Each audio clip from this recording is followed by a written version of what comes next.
ఓం నమో శ్రీ లక్ష్మీ వెంకటేశ్వరాయ శ్రీ మహాగణాధిపతియే నమ. యోంత ప్రవిశ్య మమవాచమిమాం ప్రసుప్తాం సంజీవయత్యఖిల శక్తిధరస్వధామ్నా అన్యాంశ్చ అస్తచరణశ్రవణత్వగాదీన్ ప్రాణాన్ నమో భగవతే పురుషాయ తుభ్యం.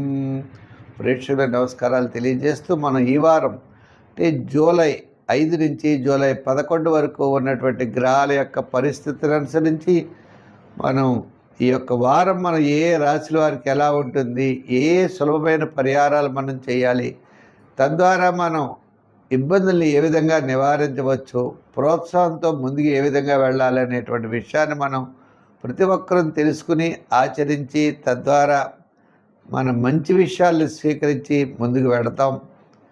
మరి ఈ రాశుల్లో ముందుగా మరి మా యొక్క యూట్యూబ్ ఛానల్ ముందర సబ్స్క్రైబ్ అవ్వండి. పులిల సత్యనారాయణ అనే యూట్యూబ్ ఛానల్ ఉంటుంది, దాంట్లో భాగవతం ప్రసారం అవుతుంది, షార్ట్స్ పెడతాం, అనేకమైనటువంటి కార్యక్రమాలన్నీ కూడా చేస్తూ ఉంటాం. ప్రతి ఒక్కరు కూడా తప్పనిసరిగా చూడండి. ఇంకా మూడవది విషయం ఏంటి అంటే, ఈ వారం ముందుగా మన గ్రహాల యొక్క పరిస్థితిని అనుసరించి మేషరాశి గురించి తెలుసుకుందాం. వృషభ రాశి వారికి వారం చంద్రుడు మరి ఎక్కడున్నాడు అంటే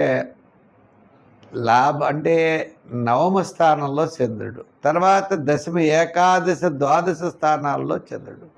అంటే సోమవారం నుండి గురువారం వరకు అనుకున్నటువంటి పనులు తప్పనిసరిగా విజయవంతంగా పూర్తి చేయగలుగుతారు. క్యాలిక్యులేషన్స్ ఒకటి చాలా కరెక్ట్గా ఉంటాయి. విందులు వినోదాల్లో పాల్గొనే అవకాశాలు ఉన్నాయి. కాస్త గత వారం కంటే ఈ వారం ప్రోత్సాహకరంగా ఉంటుంది. ప్రతి పని కూడా మంచి ఆలోచనలతో చేయవలసిన పరిస్థితులు ఉంటాయి. బంధుమిత్రుల యొక్క సహాయ సహకారాలు కూడా మీకు అవసరం అవుతాయి. నూతనమైన పెట్టుబడి విషయాల్లో, ఆర్థిక వ్యవహారాల్లో జాగ్రత్తలు తీసుకోవాలి. బంధువులే మీ దగ్గర ధనం తీసుకుని మళ్ళా మీకు ఇవ్వడం అనేది జరగదు. తద్వారా బంధువులతో విరోధం, అంటే సంబంధం లేని వ్యవహారాల్లో మీరు కల్పించుకోవడం వల్ల మీకు విరోధం ఎక్కువగా పెరిగేటువంటి అవకాశాలు ఉన్నాయి. చేత బంధువులతో కూడా ఎంతవరకు అవసరమో మనం ఎంతవరకు ఇన్వాల్వ్ అవ్వాలో అంతే అవ్వాలి తప్ప మించి ఇన్వాల్వ్ అయినట్లయితే మాత్రం ఇబ్బందులు పడే అవకాశాలు ఉన్నాయి. ఉద్యోగ విషయంలో కూడా అంతే. అంటే ఉద్యోగం కూడా అధికారులతో ఎంత అవసరమో అంతే ఉండాలి. మించి ఉన్నట్లయితే మళ్ళీ వాళ్ళు ఇబ్బంది పెట్టే అవకాశాలు ఉన్నాయి. ఇక రాజకీయ పరంగా మిశ్రమైన ఫలితాలు, వృత్తుల పరంగా ఆర్థికపరమైన డెవలప్మెంట్స్ పర్వాలేదు. అంటే వారం మధ్యలో కాస్త ప్రోత్సాహకరంగా ఉంటుంది. వ్యాపారాత్మకంగా చూసినట్లయితే మీకు వారాంతం వ్యాపారాలు, డెవలప్మెంట్స్ బాగుంటాయి. ప్రతి పని యందు శ్రద్ధ అవసరం. సంఖ్యల్లో 5, 6, 8 సంఖ్యలు మంచివి. రంగుల్లో ఎరుపు, తెలుపు, గోల్డ్ కలర్స్ మంచివి.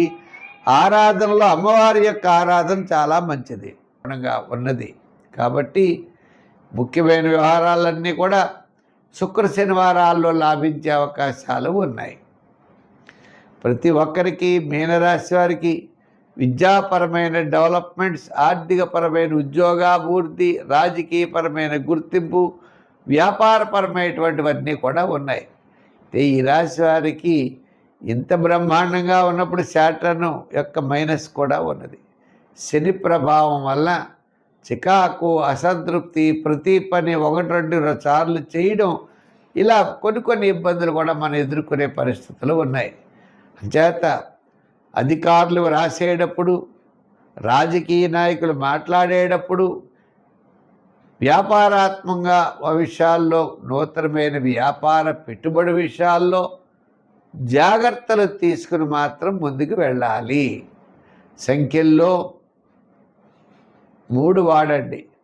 ఆరాధనలు వెంకటేశ్వర స్వామి వారిని, విష్ణువుని బాగా ఆరాధించండి, మంచి ఫలితాలు ఉంటాయి. స్వస్తి.